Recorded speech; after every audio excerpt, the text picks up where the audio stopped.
Assalamualaikum warahmatullahi wabarakatuh. Perkenalkan, nama saya Kartika Triwayuningrum, CGP Angkatan 9, dan sebagai ibu PP saya adalah Ibu Ani Ida Fauziah, dan sebagai fasilitator saya adalah Ibu Nailatul Mufidah.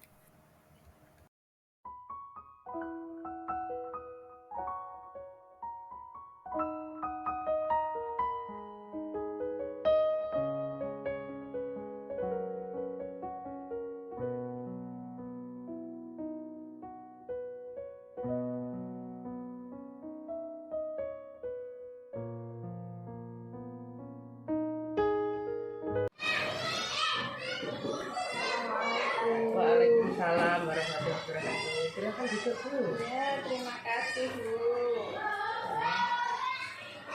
Apa yang bisa saya bantu?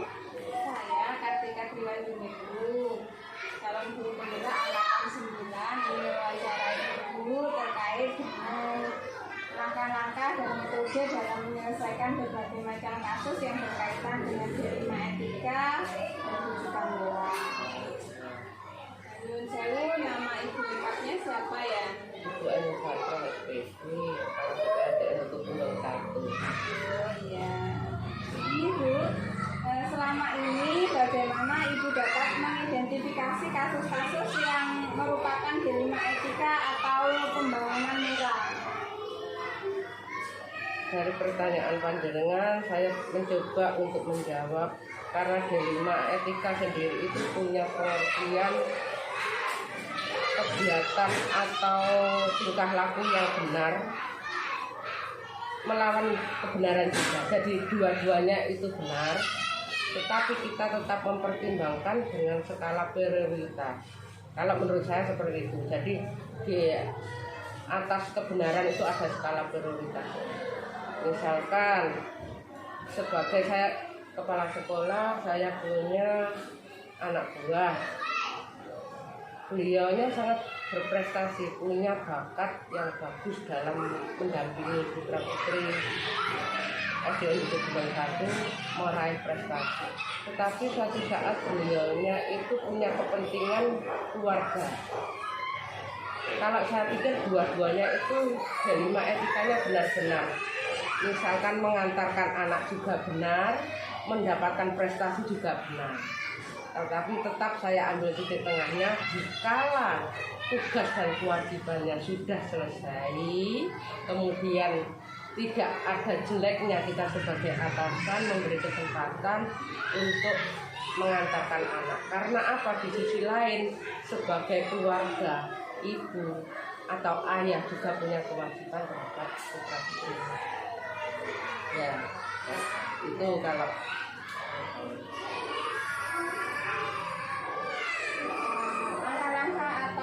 Seperti apa yang bisa Ibu lakukan selama ini? Selama ini saya akan mencoba untuk menggali kira-kira apa yang menjadi dilema pada pribadi tersebut,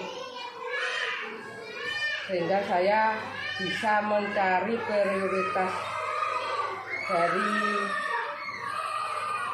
dilema itu.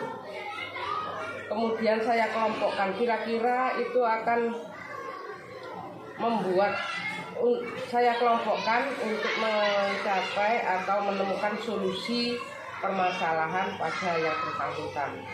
Dan selanjutnya kita ambil keputusan berdasarkan hasil sharing, ya, seseorang yang punya dilema tadi dengan saya sebagai atasan, kemudian diambil keputusan yang terbaik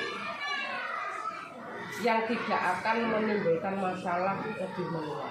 Jadi kita bisa menyikapi dan kita bisa mengkondisikan lingkungan sekitar untuk saling menunjang dari suatu lembaga itu. Yang penting tujuan kita sesuai dengan visi misi kita, tidak ada masalah, tetap bisa melayani maksimal kepada murid dan wali murid serta masyarakat. Hal-hal apa saja yang selama ini Ibu menganggap efektif dalam mengambil keputusan pada kasus-kasus dilema etika? Biasanya saya ambil selaku kepala sekolah, saya ambil berdasarkan data. Data itu misalkan saya ambil contoh saja, si guru A ini dalam 1 minggu 5 hari kerja ini terlambatnya 2 hari dalam seminggu. Kemudian guru B itu hanya sehari, guru C tidak terlambat sekali. Itu akan saya buat skala prioritas, berarti yang perlu saya tangani itu ya terlambat, yang paling banyak. Kemudian saya analisis dari permasalahan beliau, itu kira-kira apa yang menjadi kendala kok sampai datang telat ya.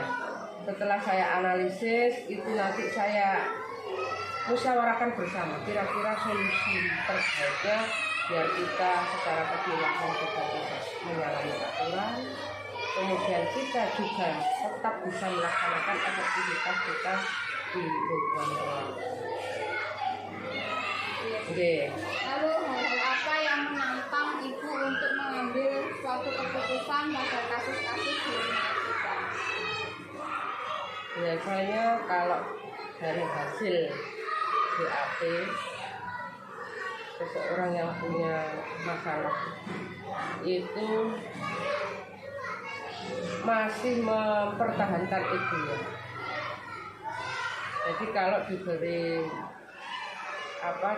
tes pertanyaan ulang itu egonya masih tinggi. Dengan demikian saya akan mengambil langkah untuk bermusyawarah, mengambil jalan tengah yang mana beliau juga harus disadarkan statusnya sebagai ASN, sebagai guru, di mana saat pembelajaran jam kerja itu juga ada aturan, sehingga kita bisa mengambil keputusan biar tidak melanggar aturan kedinasan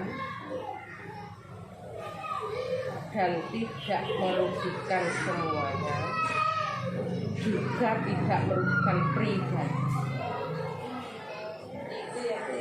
Terus apakah Ibu memiliki sebuah tata kelola atau jadwal tertentu dalam sebuah penyelesaian masalah etika? Apabila Ibu langsung menyelesaikannya di tempat atau memiliki sebuah jadwal atau menyelesaikannya bentuk atau prosedur seperti apa yang harus dilakukan? Biasanya saya selaku kepala sekolah harus punya pemikiran baik secara psikologis kepada guru atau kepada anak-anak kami. Misalkan saya ambil contoh sekarang ke anak didik ya, misalkan suatu ada anak didik yang melanggar aturan, tidak akan saya tegur langsung di depan teman-teman. Nanti kita panggil sendiri, kita BAP mencari apa sih masalahnya, kita berikan sentuhan batin, karena kebiasaannya anak-anak kita ini anak-anak yang sedikit kurang perhatian kalau disebut, sehingga dengan sentuhan batin itu anak-anak merasa terlindungi, bisa menjawab dengan terbuka. Kemudian kita sebagai guru tetap memberikan arahan yang positif untuk menuju kebaikan diri anak sendiri, baik saat ini maupun di masa mendatang, untuk dirinya sendiri juga untuk lingkungan.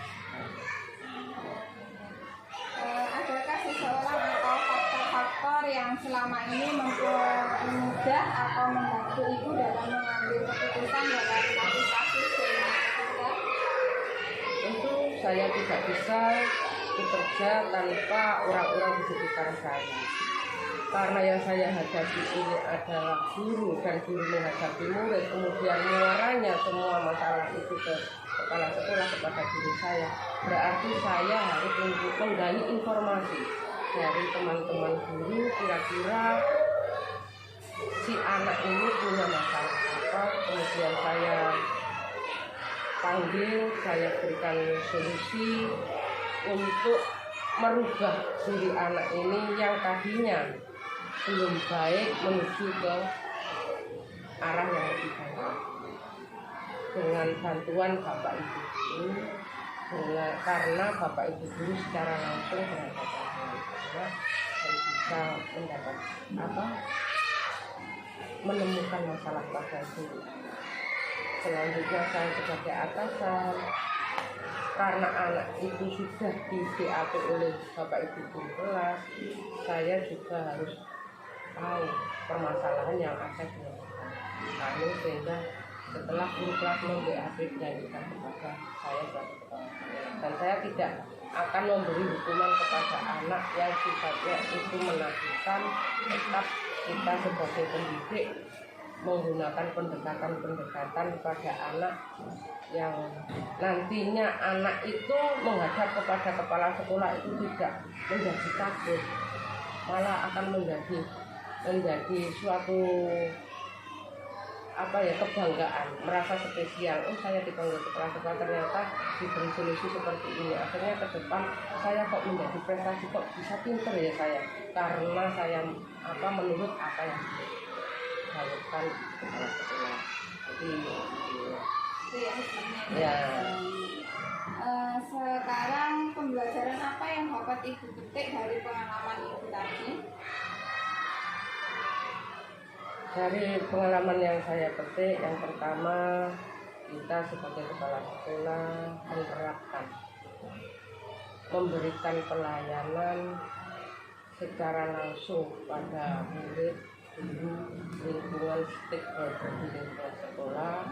Kemudian kedepannya sebagai kepala sekolah itu bagaikan nakoda yang selalu punya arah dan tujuan, tetapi tidak mengabaikan lingkungan.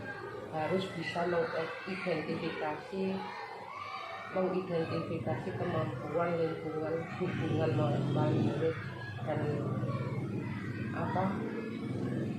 kemampuan lingkungan, hubungan murid serta sumber daya peserta didik. Itu saja yang bisa saya sampaikan. Mungkin saya juga membutuhkan masukan agar sekolah kami lebih baik sesuai dengan apa yang panjenengan terima pada materi penggerak angkatan 9 ini, dan panjenengan juga bisa menyegarkan berbagi praktek baik kepada lembaga kami. Yang kedepannya tujuan kita dan tujuan panjenengan kesini juga sama, yaitu mencerdaskan putra bangsa yang akan menjadi pemimpin masa depan negara. Ya, saya siap menerima apa yang panjenengan berikan kepada saya untuk lebih. Terima kasih ya Bu ya atas waktunya. Semoga pertemuan kita ini nanti membawa manfaat bagi anak-anak. Terima kasih. Assalamualaikum warahmatullahi wabarakatuh.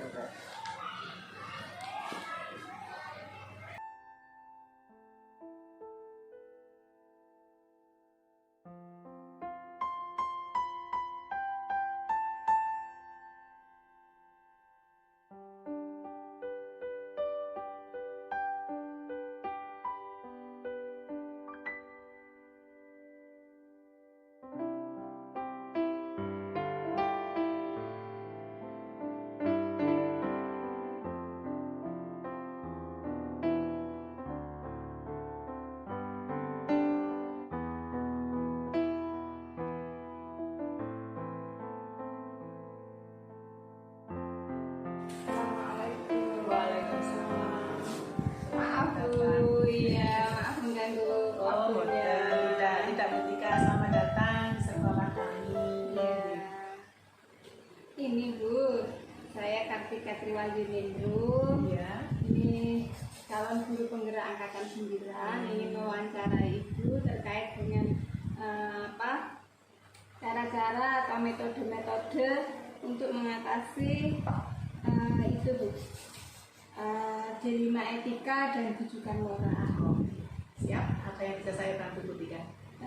Ingin saya untuk nama panjenengan. Oh iya, perkenalkan dulu ya. Nama saya Marini Suprihatin STD.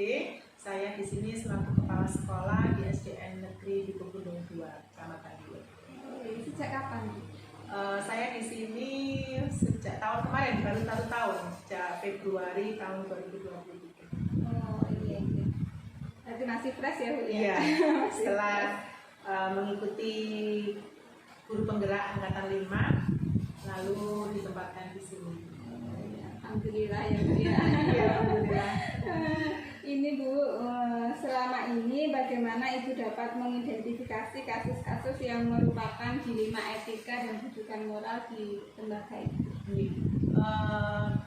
Ketika untuk dilema etika dan rujukan moral, menurut saya itu menurut apa yang saya temui di sini ya, pengertiannya itu seingat saya kalau dilema etika itu adalah suatu pendekatan di mana situasi seseorang kepala sekolah harus membuat sebuah keputusan yang keputusan itu mengandung dua hal yang sama-sama benar versus benar dan seorang pimpinan itu harus memutuskan mana yang lebih didahulukan.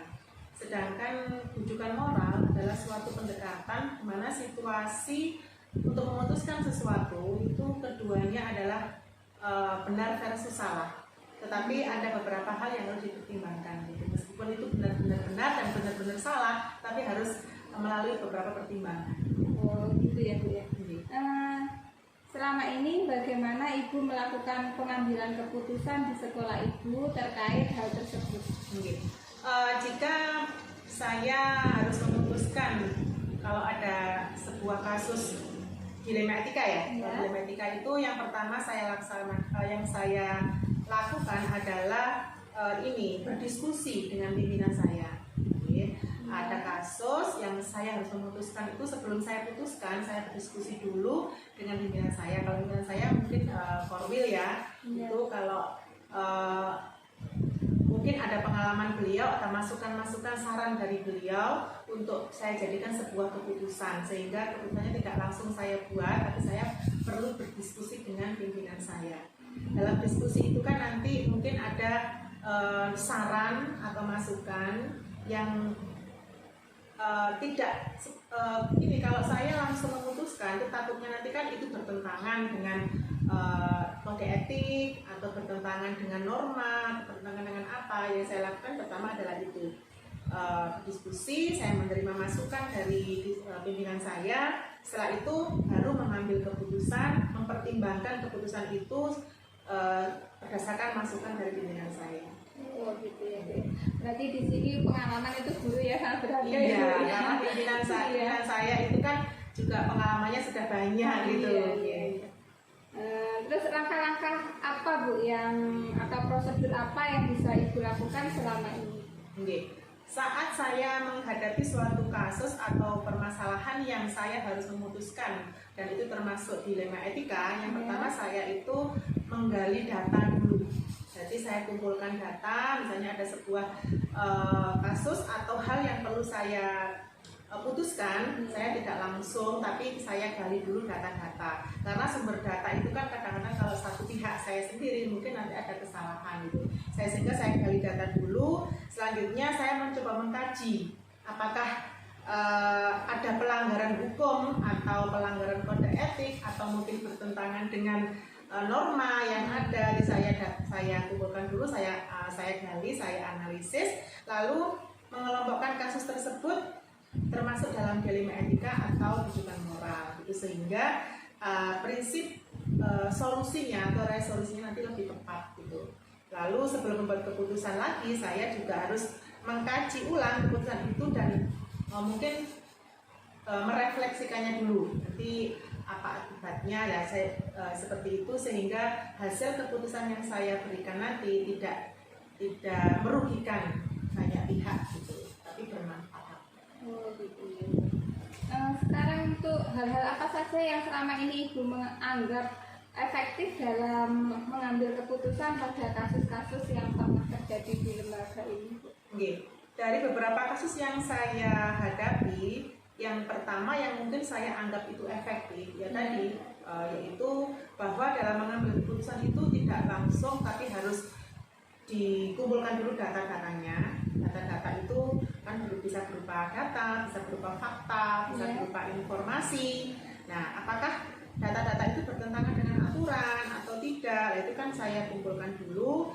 Apakah nanti keputusan diambil dapat adil dan lain-lain, kan datanya harus valid dulu, harus lalu itu setelah data-data itu saya kumpulkan, yang saya anggap efektif adalah saya melakukan pendekatan personal ke yang bersangkutan gitu. Saya adakan pendekatan, apakah benar atau cross check gitu ya, apakah ini benar, atau istilahnya saya tindakan dulu, musyawarah dulu gitu. Musyawarah dulu dengan personal itu tadi. Lalu sebelum saya memutuskan itu, saya juga memikirkan ulang pihak-pihak mana yang terkait, atau yang pihak-pihak mana saja yang nanti berefek atau terkait dengan keputusan itu. Perlu saya pertimbangkan, dan itu menurut saya efektif gitu, sebelum saya memutuskan sesuatu. Lalu setelah itu adalah saya juga harus memikirkan nilai kebermanfaatannya. Tanpa melihat nilai kebermanfaatan yang saya putuskan, nanti kan kasihan juga, mungkin merugikan saya, merugikan sekolah, atau merugikan personal. Nah, itu hal-hal seperti itu yang mungkin saya anggap efektif untuk saya lakukan dalam memutuskan sesuatu yang berkaitan dengan dilema etika. Saya salut sekali dengan apa yang Ibu lakukan. Ini juga kemarin di materi guru penggerak Budika, saya juga belajar pada saat memperoleh materi, belajar selama 8 bulan ya, hampir 9 bulan di guru penggerak angkatan 5 itu ya, itu mungkin belajar sharing dengan sekolah-sekolah lain, dan itu mungkin yang banyak saya praktekkan di sekolah saya.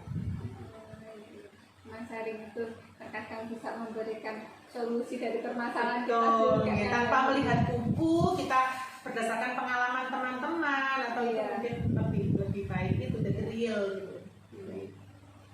Sekarang itu Bu, hal-hal apa saja yang selama ini merupakan tantangan dalam panjenengan mengambil keputusan? Selama ini tantangan yang saya hadapi dalam mengambil keputusan yang berhubungan dengan dilema etika atau tujuan apa adalah keegoisan pihak yang terlibat. Itu mungkin masih egois, mementingkan kepentingan sendiri daripada kepentingan bersama. Yang kedua, mungkin pada saat yang bersangkutan ada beberapa masalah yang berhubungan dengan dilema etika, atau keputusan yang saya ambil dengan masalah itu adalah mungkin kurangnya keterbukaan pada saat saya menggali data atau fakta yang ada. Kan tidak semua orang bisa terbuka ya. Pada saat itu mungkin bisa terbukanya itu yang merupakan tantangan bagi saya, untuk supaya pihak-pihak yang saya gali datanya itu bisa terbuka lah, itu tantangan bagi saya. Berikutnya adalah pada saat melalui proses, terus saya membuat sebuah keputusan, nah itu kadang-kadang tidak mudah untuk mereka menerima. Jadi tidak mudah lah, itu merupakan tantangan bagi saya. Berarti ada proses seperti kucing dulu ya? Iya, seperti kucing dulu lah, untuk meyakinkan, untuk bisa menerima, untuk bisa terbuka, dan untuk bisa apa ya, tidak ego lah, itu butuh proses gitu. Tapi itu bukan sebuah hambatan sih, tapi sebuah tantangan saja. Bagus sekali Bu. Biasa saja ketika Bagus sekali panjenengan bisa menghadapi tantangan-tantangan dengan hebat. Nah itu kan memang tugas kita sebagai kepala sekolah. Betul. Apakah Ibu memiliki sebuah tatakan atau jadwal gitu tentang sebuah penyelesaian masalah tersebut? Oh, penjadwalan ya. Iya. Kalau menurut pengalaman saya, kalau penjadwalan itu tidak ada. Ya saya lihat dulu kasusnya atau keputusan yang akan saya ambil itu, kalau misalnya urgent atau harus segera diputuskan, berarti kita kan tidak boleh lama-lama gitu, dilihat keurgenannya. Tapi kalau keputusan itu mungkin bisa melalui proses yang agak panjang, atau mungkin saya perlu berdiskusi dengan pimpinan saya, atau mungkin bisa menggali data lebih luas lagi atau lebih dalam lagi, itu mungkin saya perlu ada penjadwalan. Jadi dilihat dari keurgenannya keputusan tersebut. Jadi menyesuaikan situasi dan kondisinya ya. Adakah yang selama ini mempermudah atau membantu Ibu dalam mengambil keputusan terkait dudukan moral dan juga etika? Ya, sementara ini atau selama ini yang pihak-pihak tertentu yang mungkin saya libatkan untuk saya mengambil keputusan adalah nanti pimpinan saya, karena saya akan kadang diskusi dengan pimpinan saya, atau mungkin juga di sini guru senior gitu, guru senior, atau mungkin tokoh masyarakat di sini yang mungkin bisa saya gali saran-sarannya atau data-datanya. Jadi saya libatkan beliau-beliau. Berarti stakeholder dan masyarakat sekitar juga ya Bu ya. Dari semua hal yang telah disampaikan, pembelajaran apa yang dapat Ibu petik dari pengalaman Ibu mengambil keputusan di 5 etika tersebut? Sebelum ini pertanyaan terakhir ya? Iya.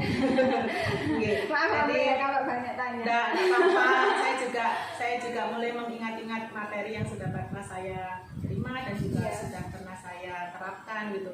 Jadi pembelajaran atau mungkin yang bisa kita petik dari pengalaman baik di sekolah penggerak maupun dari pengalaman sebagai kepala sekolah. Jadi satu, yaitu segala sesuatu itu tidak bisa diputuskan secara terburu-buru.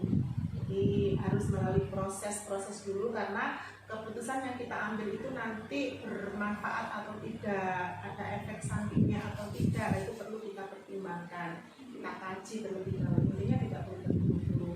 Lalu berikutnya mungkin kita tidak bisa memutuskan segala sesuatu itu dalam pikiran kita sendiri, tapi kita perlu menerima masukan atau saran dari orang-orang tertentu yang kita anggap mumpuni gitu.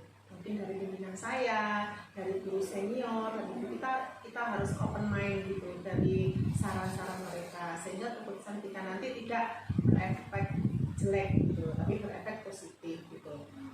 Itu selanjutnya adalah selain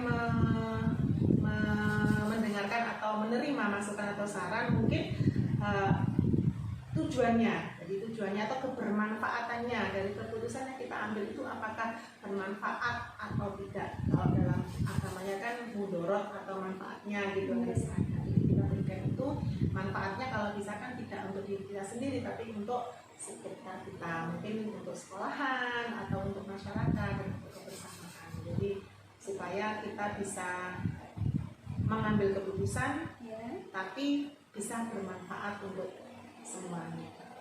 Jadi intinya tidak boleh gegabah dan harus sesuai tahapan-tahapannya gitu, tidak boleh terburu-buru. Iya, harus dipikirkan dampak baik buruknya gitu ya. Dikaji datanya, dilalui prosesnya, melalui saran dan masukan gitu, dan dinilai kebermanfaatannya. Terima kasih Bu. Sama-sama Bu Tika. Atas apa yang diberikan kepada saya, pengalaman-pengalaman. Iya. Semoga juga bermanfaat bagi saya. Amin. Sukses selalu Bu Tika. Semoga kasih. pendidikan guru penggeraknya bisa lancar, sukses, dan nanti bermanfaat bagi diri Bu Tika dan juga mungkin bagi sekolahan. Amin. Terima kasih. Sama-sama. Saya sekali lagi mohon maaf karena sudah mengganggu waktunya, dan saya sangat terima kasih sekali. Insya Allah saya tidak terganggu, tapi saya sangat senang karena eling kalau di sini ada sekolah. Sekolah gitu. Selain itu juga bisa merefresh ya Bu ya. Yang pernah di waktu guru penggerak ya Bu ya. Ilmunya muncul lagi dengan pengalaman-pengalaman. Nggih, matur suwun Bu Tika, ngapunten kula nggih. Terima kasih. Sama-sama. Assalamualaikum warahmatullahi wabarakatuh. Waalaikumsalam warahmatullahi wabarakatuh.